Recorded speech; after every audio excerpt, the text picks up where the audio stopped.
سب سے پہلے آپ ذرا اس قبر چاٹو اور بابا چاٹو کی ویڈیو دیکھیں جو یہ ہم کو چیلنج دے رہا ہے، اس کے بعد ہم اس کو جواب دیتے ہیں۔ پھر بھی اگر تیرے پاس اتنی ہمت ہے اتنی اوقات ہے تو پاکستان کے سارے درگاہوں کو نہیں، پاکستان کے سارے مزاروں کو نہیں، صرف ایک مزار داتا صاحب کے مزار کی طرف آنکھ میلی کر کے دیکھ، ہم تجھے بتائیں گے تیری اوقات کتنی ہے۔ تیرے پاس لیں جی، آج کی میری ویڈیو پوری بریلویت کو چیلنج ہے، آپ کا کوئی مرا ہوا یا زندہ بڑے سے بڑا اس ویڈیو کا جواب دے جائے، میں اپنے اکاؤنٹ بھی ڈیلیٹ کر دوں گا اور آپ کا مسلک بھی قبول کروں گا۔ یہ بندہ جو چیلنج دے رہا ہے، اس بیوقوف اور جاہل کو یہ نہیں پتا کہ یہ چیلنج ہم کو نہیں دے رہا، یہ چیلنج آپ نبی کریم صلی اللہ علیہ وسلم کو دے رہے ہو۔ پوچھو کیوں؟ صحیح مسلم حدیث نمبر 2245، نبی کریم صلی اللہ علیہ وسلم نے قبروں کو پکا کرنا، ان کے اوپر چونا لگانا، ان کے اوپر عمارتیں بنانا یا ان کے اوپر مجاور بن کے بیٹھنا، اس کو حرام فعل قرار دیا ہے۔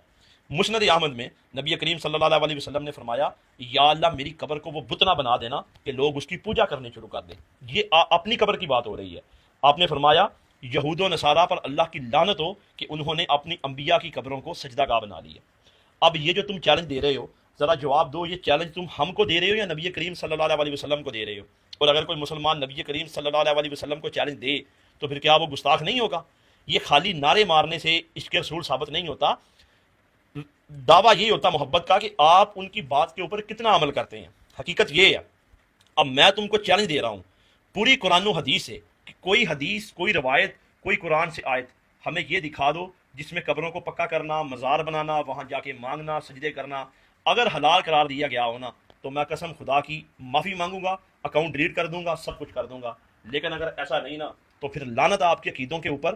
اصل گستاخ رسول تم لوگ ہو کہ تم لوگ یہ ہم کو چیلنج نہیں کر رہے، تم لوگ نبی کریم صلی اللہ علیہ وسلم کو چیلنج کر رہے ہو۔ باقی وہاں تم کہہ رہے ہو نا کہ کوئی مزاروں کی طرف آنکھ بھی نہیں اٹھا کے دیکھنے دے گا۔ انڈیا میں میرے بھائی ہزاروں مندر ہیں، مودی نے کئی مسجدیں گرا دی ہیں، کوئی کچھ نہیں کر سکا نا، لیکن وہاں آپ مندر کی طرف آنکھ بھی اٹھا کے دیکھیں، وہ آپ کو کاٹ کے رکھ دیں گے۔ اس کا کیا مطلب ہے کہ یہ دلیل ہوگی کہ وہ ٹھیک ہے؟ سب کو پتا ہے کہ وہ کافر ہے، وہ غلط ہے، لیکن لوگوں کی عقیدت جڑی ہوئی ہے۔ ویسے یہ عقیدت تم جاہلوں کی بھی جڑی ہوئی ہے، کیونکہ تمہیں لگتا ہے کہ تمہارے مرے ہوئے بابے الہ ہیں تمہارے لیے، اس لیے تم ایسا نہیں کرنے دو گے۔ لیکن انشاءاللہ تمہاری آنے والی نسلیں، ان کو شعور ملے گا، وہ اپنے ہاتھوں سے ان کو گرائیں گے، کیونکہ آپ کے مزار اور ان کے مندر دونوں میں کوئی فرق نہیں ہے، دونوں میں شرک ہو رہا ہے۔ ہم تو یہ کہیں گے میرے بھائی کہ میرے نبی سا ہے ہی کوئی نہیں، تواڈے بابے تے شاہی کوئی نہیں۔ ہر وہ فعل جو نبی کریم صلی اللہ علیہ وسلم کی تعلیم کے خلاف ہے، وہ چاہے کوئی بڑے سے بڑا پیر ہے یا بڑے سے بڑا بابا ہے، ہم اس کی بات نہیں مانتے۔ ہم تو مانیں گے قرآن کی، حدیث کی۔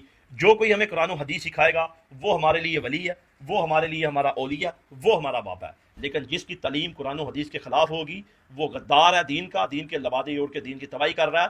اور تم لوگ یہ رسول اللہ صلی اللہ علیہ وسلم کو چیلنج کر رہے ہو، ہم کو نہیں کر رہے۔